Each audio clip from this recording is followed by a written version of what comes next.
Hello साथियों, स्वागत है आप सभी का गोरांगो टीचिंग 24 पर। ठीक है, इस वीडियो में हम लोग देखने वाले हैं कक्षा 9वीं का जो एसएसटी है उसका हम लोग मॉडल प्रश्न देखने वाले हैं। ठीक है, सभी प्रश्न इसमें रहेगा जो कि आपका 20 एमसीक्यू देखेंगे इसमें सामाजिक विज्ञान का। ठीक है, और कक्षा 9वीं का है ये, और बहुत ही इंपॉर्टेंट प्रश्न है। 2023 टू 24 के लिए जो मॉडल क्वेश्चन था वही क्वेश्चन है आपका, जो कि बहुत ही इंपॉर्टेंट प्रश्न है ये। और आपके जो आने वाला 2025 में, ठीक है, आने वाला 2025 में आपके लिए बहुत ही इंपॉर्टेंट क्वेश्चन है ये सभी। तो इन सभी क्वेश्चनों को आप लोग याद कर लेंगे अच्छे तरह से। ठीक है, तो चलिए हम लोग एक एक प्रश्नों को हम लोग देखते हुए चलते हैं। इसमें आप लोग बताएंगे कि कितना क्वेश्चन आप लोग सही कर पा रहे हैं। ठीक है, कमेंट में बताएंगे कि कितना क्वेश्चन जो है आप लोग इस वीडियो में आप लोग सही कर पाएँ।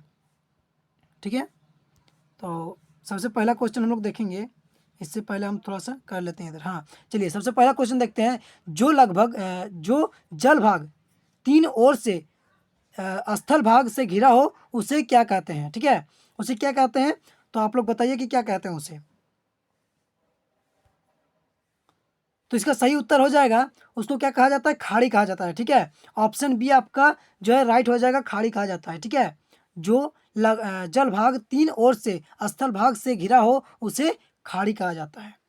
ठीक है, और जो इंग्लिश मीडियम से इंग्लिश पढ़ते हैं उसके लिए ये यहाँ पर इंग्लिश से भी दिया गया है, आप लोग पढ़ के समझ सकते हैं। ठीक है, इसी तरह से चलिए अगला हम लोग दूसरा क्वेश्चन को देख लेते हैं। दूसरा क्वेश्चन है आपका, कहता है कि निम्नलिखित में से कौन झारखंड के पड़ोसी राज्यों का समूह है? निम्नलिखित में कौन झारखंड के पड़ोसी राज्यों का समूह है? तो कौन है? आप लोग एक एक जो है ऑप्शन को देख लीजिए। ठीक है, एक एक ऑप्शन को देख लीजिए। पहला ऑप्शन है बिहार, पश्चिम बंगाल, उड़ीसा, छत्तीसगढ़ और उत्तर प्रदेश। दूसरा ऑप्शन है बिहार, पश्चिम बंगाल, उड़ीसा, छत्तीसगढ़ और मध्य प्रदेश। तीसरा ऑप्शन है आपका बिहार, पश्चिम बंगाल, तेलंगाना, छत्तीसगढ़ और उत्तर प्रदेश। चौथा ऑप्शन है बिहार, पश्चिम बंगाल, उड़ीसा, मध्य प्रदेश, उत्तर प्रदेश। तो ऑप्शन आपका कौन सा सही हो जाएगा? आप लोग बताइए। तो ऑप्शन आपका जो सही हो जाएगा ये आपका ऑप्शन ए सही हो जाएगा। बिहार, पश्चिम बंगाल, उड़ीसा, छत्तीसगढ़ और उत्तर प्रदेश, ये आपका ऑप्शन ए राइट हो जाएगा। ठीक है, ऑप्शन ए आपका राइट हो जाएगा। ठीक है, ऑप्शन ए जो हो जाएगा आपका राइट हो जाएगा। तो चलिए अगला क्वेश्चन हम लोग देख लेते हैं।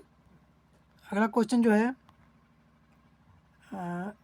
हाँ, तीसरा क्वेश्चन है, यहाँ पर देखिए। तीसरा क्वेश्चन कहता है निम्नलिखित में से कौन सुमेलित नहीं है? कौन सुमेलित नहीं है? हिमालय, नंदा देवी, उत्तरी मैदान, खादर और भारतीय मरुस्थल, बरखान, प्रादीप पठार, उत्तरी सरकार। देखिए, हिमालय में नंदा देवी सही है, ये भी सम्मिलित है। उत्तरी मैदान खादर, जो कि मिट्टी पाया जाता है आपका खादर मिट्टी, और एक गो भांगर मिट्टी, खादर मिट्टी यानी कि नया मिट्टी, और भांगर जो कि पुराना मृदा। ठीक है, और यहाँ पर है भारतीय मरुस्थल बरखान, ये भी ठीक है। ठीक है, लेकिन जो लास्ट आपका प्रादीप पठार है ये उत्तरी सरकार नहीं होगा, जो कि आपका ये राइट आंसर हो जाएगा। ठीक है, ये आपका क्या हो जाएगा? राइट आंसर हो जाएगा। क्वेश्चन 3 के लिए ऑप्शन डी आपका राइट हो जाएगा। ठीक है, चलिए अगला क्वेश्चन हम लोग तीसरा हो गया। चौथा क्वेश्चन को हम लोग देख लेते हैं। चौथा क्वेश्चन कहता है कि निम्नलिखित में से कौन सबसे सघन जनसंख्या वाला प्रदेश है? निम्नलिखित में से कौन सबसे सघन जनसंख्या वाला प्रदेश है? तो सघन जनसंख्या वाला प्रदेश आपका जो है ये कौन है? तो आप लोग बताएंगे कौन है। तो आपका जो है ऑप्शन बी उत्तरी मैदान जो है आपका ये सघन जनसंख्या वाला प्रदेश है, उत्तरी मैदान। ठीक है, ऑप्शन बी आपका राइट हो जाएगा, उत्तरी मैदान। चलिए अगला क्वेश्चन को हम लोग देखते हैं। अगला जो कि आपका पांचवा क्वेश्चन है, कहता है कि कथन कथन गंगा नदी के सालों भर जल प्रभावित होती है। कथन कहता है कि गंगा नदी में सालों भर जल प्रभावित होती है। चलिए इसका ऑप्शन देख लेते हैं क्या क्या है। कारण, गंगा नदी हिमालय से निकलने वाली नदी है और गर्मी में हिमालय के बर्फ पिघलने से गंगा नदी को जल प्राप्त होता है। ठीक है, यहाँ पर ऑप्शन दिया गया है, देखिए। केवल कथन सही है क्या? केवल कथन सही है, कारण सही है और कथन गलत है, या कथन और कारण दोनों गलत है, या कथन और कारण दोनों सही है? तो देखिए यहाँ पर जो आपका सही उत्तर हो जाएगा ये आपका क्या होगा? जो आपका हो जाएगा आपका ऑप्शन कौन सा होगा? ऑप्शन डी आपका राइट हो जाएगा। कथन और कारण दोनों सही है, क्योंकि देखिए यहाँ पर आप पहले पढ़ें क्या कहता है कि गंगा नदी में सालों भर जल प्रभावित होती है। सही बात है, गंगा नदी में सालों भर जो है जल प्रभावित रहती है, होती है, ठीक है, होती है वहाँ पर गंगा नदी में। और गंगा नदी हिमालय से निकलने वाली नदी है, और गंगा नदी क्या है, हिमालय से निकलने वाली नदी है, और गर्मी में हिमालय के बर्फ पिघलने से गंगा नदी को जल प्राप्त होता है। ये क्या है, कारण और कथन दोनों सही है, यानी कि ऑप्शन डी जो हो जाएगा आपका राइट हो जाएगा, ठीक है, ऑप्शन डी जो हो जाएगा आपका राइट आंसर हो जाएगा। चलिए अगला हम लोग छठा क्वेश्चन को देख लेते हैं। छठा क्वेश्चन कहता है भारत में नदियों का महत्व किन क्षेत्रों में है। भारत में नदियों का महत्व जो है किन क्षेत्रों में है। तो देखिए यहाँ पर पहला ऑप्शन है सिंचाई में, दूसरा है नौ संचालन में, तीसरा ऑप्शन है जल विद्युत में, और चौथा है उपयुक्त सभी। तो देखिए सिंचाई भी होता है भारत में, क्या होता है सिंचाई काम का भी आता है, नदियों का काम संचालन में भी होता है, विद्युत के लिए भी होता है, बिजली उत्पादन के लिए भी होता है ना। और तो ये क्या हो जाएगा आपका जो उपयुक्त सभी है, ऑप्शन डी जो हो जाएगा आपका राइट हो जाएगा, ठीक है, ऑप्शन डी आपका राइट हो जाएगा, ठीक है, आप लोग याद कर लेंगे, ऑप्शन डी आपका राइट हो जाएगा। चलिए देखिए सातवां क्वेश्चन को हम लोग देखते हैं। सातवां क्वेश्चन कहता है भारत में मानसून के आगमन के साथ कौन सी ऋतु का प्रारंभ होती है। देखिए भारत में मानसून के आगमन के साथ कौन सी ऋतु का आरंभ होती है, तो कौन सी ऋतु आगमन होती है। तो देखिए आपका कौन सा ऋतु होता है, वो होता है वर्षा ऋतु। भारत में मानसून के बाद मानसून आता है, इसके बाद वर्षा ऋतु आ जाता है ना, तो ऑप्शन बी जो हो जाएगा आपका सही हो जाएगा, ठीक है, ऑप्शन बी आपका सही हो जाएगा। तो अगला क्वेश्चन हम लोग आठवां क्वेश्चन देखेंगे। कहता है कि जहाँ 200 सेंटीमीटर से अधिक वर्षा होती है वहाँ किस तरह के वन पाए जाते हैं। देखिए जहाँ पर 200 सेंटीमीटर से अधिक वर्षा होती है वहाँ पर कौन सा वन पाई जाती है।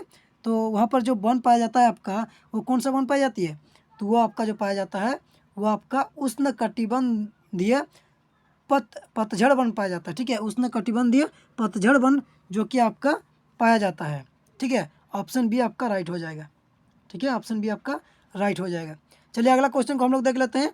अगला क्वेश्चन कहता है 9वां नंबर का क्वेश्चन है अगला आपका, प्रति 1000 पुरुषों पर महिलाओं की संख्या को क्या कहते हैं। देखिए प्रति 1000 पुरुषों पर महिलाओं की संख्या को क्या कहते हैं। तो महिलाओं की संख्या को क्या कहा जाता है, तो वो जो आपका कहा जाता है वो आपका लिंग अनुपात कहा जाता है, लिंगानुपात कहा जाता है, ठीक है, प्रति जो है प्रति 1000 पुरुषों पर महिलाओं की जो संख्या को कहा जाता है वो लिंगानुपात कहा जाता है। तो यहाँ पर आपका ऑप्शन जो बी है आपका राइट हो जाएगा, ठीक है, ऑप्शन सी जो है आपका राइट आंसर हो जाएगा। चलिए अगला हम लोग क्वेश्चन देख लेते हैं। अगला क्वेश्चन 10वां क्वेश्चन है। कहता है निम्नलिखित में से कौन जन्म दर का सही अर्थ है। देखिए जन्म दर का सही अर्थ कौन है यहाँ पर कहा गया है, ठीक है, तो यहाँ पर हम लोग को देखना है जन्म दर का सही अर्थ क्या है। एक वर्ष में प्रति हजार व्यक्तियों में जितने जीवित बच्चों का जन्म होता है, क्या ये जन्म दर है। दूसरा ऑप्शन है एक वर्ष में प्रति 1000 व्यक्तियों में कितने जीवित और मृत बच्चों का जन्म होता है, क्या ये है, ठीक है, ऑप्शन सी है एक वर्ष में प्रति 1000 व्यक्तियों में जितने मृत बच्चों का जन्म होता है, और ऑप्शन डी है एक वर्ष में प्रति 1000 व्यक्तियों में जितने बच्चे का प्रवास होता है, ठीक है। तो इसका राइट आंसर जो हो जाएगा वो क्या हो जाएगा, ऑप्शन ए आपका राइट हो जाएगा। क्या एक वर्ष में प्रति 1000 व्यक्तियों में जितने जीवित बच्चों का जन्म होता है उसे जन्म दर कहेंगे। इसके बाद एक होता है मृत्यु दर, जितना 1000 व्यक्तियों में जितना मृत्यु होता है उसे मृत्यु दर कहेंगे। यहाँ पर क्या होगा जन्म दर ये आपका हो जाएगा, ठीक है, तो ऑप्शन बी जो हो जाएगा आपका राइट हो जाएगा, ऑप्शन ए जो हो जाएगा आपका राइट आंसर हो जाएगा, ठीक है। तो यह था आपका क्वेश्चन 10th। अगला हम लोग क्वेश्चन देखेंगे 11 का क्वेश्चन है, मैंने 11वां नंबर का क्वेश्चन जो है आपका कहता है किसी भी देश में कानून बनाने का सबसे बड़ा अधिकार किसको होता है। किसी भी देश में कानून बनाने का सबसे बड़ा अधिकार जो होता है आपका वो किसका होता है, तो संसद का होता है, ठीक है, सांसद का आपका जो होता है कानून बनाने का सबसे बड़ा अधिकार होता है। तो जो आपका ऑप्शन सी है ये आपका राइट हो जाएगा, ठीक है, ऑप्शन सी आपका राइट हो जाएगा। चलिए अगला हम लोग 12वां क्वेश्चन को देख लेते हैं। कहता है कि दक्षिण अफ्रीका में रंगभेद कब खत्म हुआ। दक्षिण अफ्रीका में रंगभेद कब खत्म हुआ, तो दक्षिण अफ्रीका में जो रंग भेद आपका ख़त्म हुआ वो आपका कब ख़त्म हुआ? 26 अप्रैल 1994 को हुआ। ठीक है, 26 अप्रैल 1994 में आपका जो है रंग भेद ख़त्म हुआ। ठीक है, रंग भेद क्या था दक्षिण अफ्रीका में? रंगों के पर भेद किया जाता था, काले लोग और गोरे लोग पर क्या किया जाता था? भेदभाव किया जाता था, वो था रंग भेद। ठीक है, तो उसको कब ख़त्म हो गया? तो वो आपका 26 अप्रैल 1994 को आपका ख़त्म हो गया, यानी कि ऑप्शन बी आपका जो हो जाएगा ये आपका राइट हो जाएगा। ठीक है, चलिए अगला हम लोग क्वेश्चन देख लेते हैं। 13वां नंबर का क्वेश्चन है जो कि कहता है लोकतंत्र जनता का जनता के द्वारा और जनता के लिए शासन है, यह परिभाषा किसने दी है?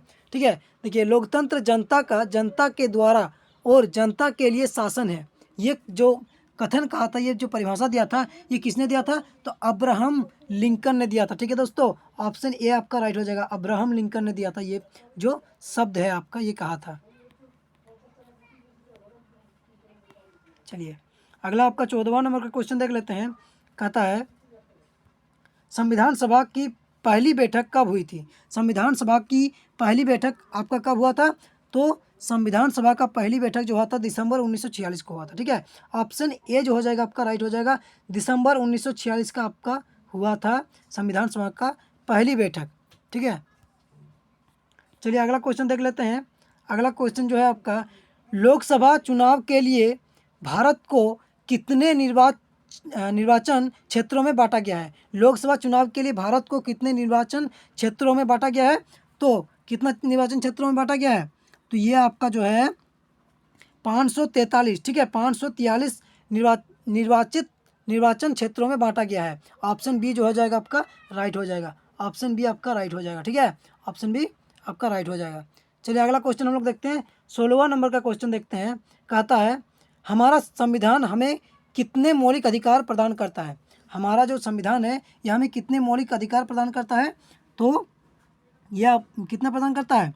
तो हमें 6 प्रदान करता है। ठीक है, और एक था पहले, सबसे पहले कितना था? 7 मौलिक अधिकार था, जो कि एक मौलिक अधिकार क्या था? संपत्ति का अधिकार, जिसको 1972 को आपको हटा दिया गया। ठीक है, वो मौलिक अधिकारों के श्रेणी में से उसको हटा दिया गया। अभी कितना है वर्तमान में जो आपका है ये आपका 6 है। ठीक है, 6 आपका मौलिक अधिकार है जो जन्म से आप लोगों को दिया जाता है, ये सभी। ठीक है, मौलिक अधिकार।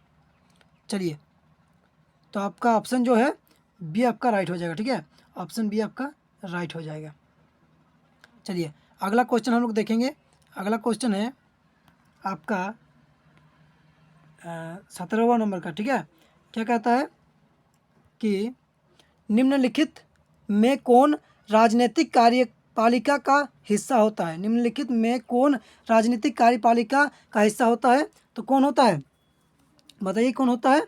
तो आपका गृह मंत्री होता है। ठीक है, होम मिनिस्टर जो होता है आपका, ये होता है क्या? राजनीतिक कार्यपालिका का हिस्सा होता है। ठीक है, ऑप्शन सी जो हो जाएगा आपका राइट हो जाएगा। चलिए अगला हम लोग 15वां नंबर का क्वेश्चन जो है आपका 18वां नंबर का क्वेश्चन। ठीक है, 18वां नंबर का क्वेश्चन को देख लेते हैं। सरकारी निर्णय से उठने वाला विवादों का निपटारा कौन करता है? सरकारी निर्णय से उठने वाला विवादों का निपटारा कौन करता है? तो ये जो आपका करता है, ये कौन करता है? तो ये आपका करता है सर्वोच्च न्यायालय। ठीक है, कौन करता है? सर्वोच्च न्यायालय करता है। ऑप्शन ए जो हो जाएगा आपका राइट हो जाएगा, सर्वोच्च न्यायालय करता है। चलिए अगला क्वेश्चन देख लेते हैं। इसी के साथ अगला क्वेश्चन जो आपका 19वां नंबर का क्वेश्चन है, कहता है कि किसके नेतृत्व वाली पार्टी ने 1971 के लोकसभा चुनाव में गरीबी हटाओ का नारा दिया था? तो किसने दिया था? ठीक है, 1971 में किसके नेतृत्व में? तो किसके नेतृत्व में? तो ये आपका जो है इंदिरा गांधी के नेतृत्व में। ठीक है, 1971 में जो प्रधानमंत्री था वो कौन था? इंदिरा गांधी था। तो उस टाइम उसके नेतृत्व में क्या हुआ था कि पार्टी जो 1971 के लोकसभा चुनाव की गरीबी हटाओ का नारा इसी ने दिया था। गरीबी हटाओ का नारा किसने दिया था? तो ये इंदिरा गांधी ने दिया था। ठीक है, तो ये जो है आपका ऑप्शन जो है आपका क्या? ऑप्शन बी आपका राइट हो जाएगा। ठीक है, ऑप्शन बी आपका राइट हो जाएगा। चलिए अगला हम लोग 20वां नंबर का क्वेश्चन देखते हैं। कहता है केंद्र सरकार का प्रमुख कौन होता है? देखिए केंद्र सरकार का प्रमुख कौन होता है? केंद्र सरकार का राष्ट्रपति होता है, राज्यपाल होता है, प्रधानमंत्री होता है, मुख्यमंत्री होता है। देखिए केंद्र सरकार का जो प्रमुख होता है वो आपका प्रधानमंत्री होता है, ठीक है। केंद्र सरकार का प्रमुख कौन होता है? प्रधानमंत्री होता है। ऑप्शन जो सी है आपका, ये आपका राइट हो जाएगा, ठीक है।